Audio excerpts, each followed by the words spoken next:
So just kind of like looking over them here, you know, you got a basic 9-volt battery. It's got a 10-year storage life. So you can charge these up and you can get 10 years of life out of these things. Let me just open them up and show you what you get.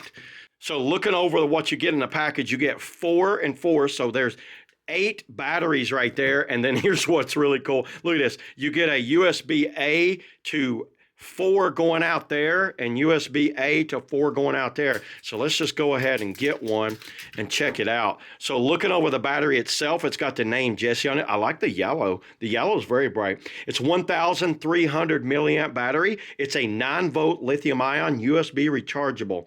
And just some precautions on the side. And actually, let's just go ahead and see what happens. I've got a power bank here.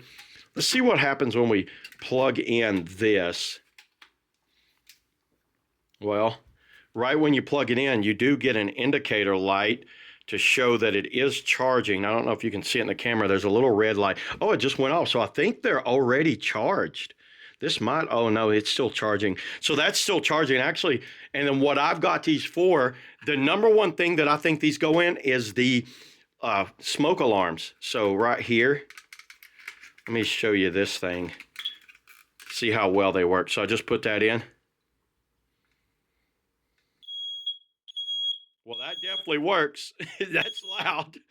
And I like this because of the fact that I know I can charge them all up. This is a battery that I think we all need and need to have like a supply of these for our smoke alarms and things like that. This is something really handy. I also have a little IR temperature gun that I will be using these in, but check it out. Power brick here is charging every one of them. So that's nice that I can get a charge out of all of them right there. I'm going to let those sit there and charge, but right now I'm going to go ahead, finish charging this one up and plug up the other one in my charger unit over here on my outlet over here. You don't get a brick with these. You will have to supply your own power brick, but you do get where you could charge them all at once. So I'm going to go ahead and put a charge on all these. So yeah, there it is, everybody. That's all I got on the Jesse 9-volt battery. Check it out. See you all in the next video.